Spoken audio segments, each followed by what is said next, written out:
Sa katandaan kong ito, medyo matindi po yung nararamdaman kong uric acid kasi nga meron panahon na hindi ako makalakad.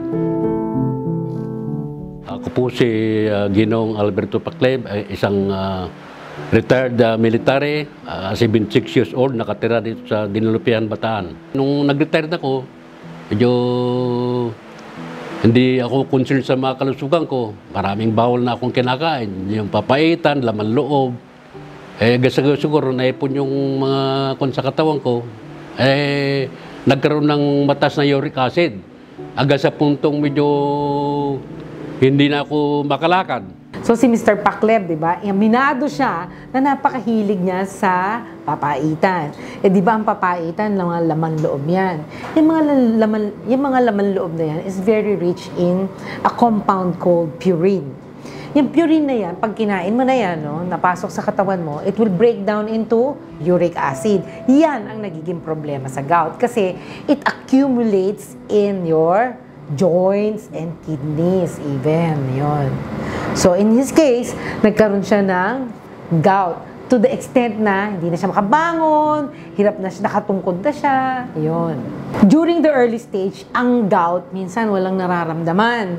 Pag napakarami na niya at ang bone ay nagsaslough off niya o sinisira na ng uric acid crystals, ang buto, yan nagkakaproblema. Una, mamaga, masakit, mamumula, hanggang sa magkaroon ng stiffness, diba? Minsan nilalagnat pang may gout, namumula kung saan merong uric acid accumulation, yun.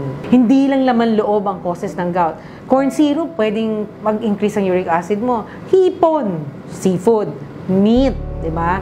Naisipan ko yung inirekomenda sa akin ng kaibigan ko na herbal, food supplement, yung King's Herbal na sinasabi nila. Nung sinimbukan ko yan, gradually, medyo ayos naman. Nagkaroon man pagbabago sa aking uric acid, nakakalakad na ako. Di ba isa sa mga sintomas ng gout ay swelling or inflammation? Ang King's Herbal Plus, meron siyang ginger, may turmeric, meron siyang celery, may bitter gourd. Lahat yan nakakatulong para mabawasan ang pamamaga, dala ng gout. Ang sabi nung personal na doon sa Hermosa, sabi niya, early in the morning, first pagising nyo, yung kagad ang inumin nyo, maintenance. Ilang beses po? Minsan sa umaga, ala na sa hapon. Ewan ko lang kung tama yung dosage na yun, o ano. Ngayon, kung makapag-suggest kayo ng tamang dosage, susundin natin. 3 times a day pala. Okay. Ngayon, pwede na akong makalakad kahit na 5 kilometers. Lakad lang. Malaking bagay talaga yung pagbaba ng uric acid. Sana tuloy-tuloy nang mawala yan para continuous yung kalusugan ko. Pangalawa po, malaki pong benepisyo ang naibibigay itong King's Herbal Plus. Kasi po, dati po, hindi po maganda yung pagtulog ko. Mahirap pong kunin yung pagtulog. Inabot po ko ng mga ilang oras. Kung kasi matutulog ako, alas 11 na, alas 12. Ngayon po, nung umuwi naman ko ng King's Herbal Plus, alas 8, tulog na ako.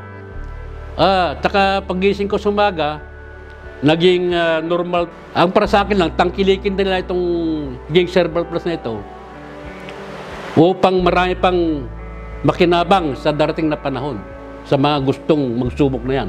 At sila rin ang magpapatunay kung totoong epektibo sa katawan ng tao yan. Maraming salamat po ulit at subukan po ninyo para malaman po ninyo na totoo ang sinasabi ng inyong kaibigan. Matanda na ako. Ayaw kong magsinungaling, ha? Ayaw kong magsinungaling. Kasalanan sa Diyos yan. Ito, probado to.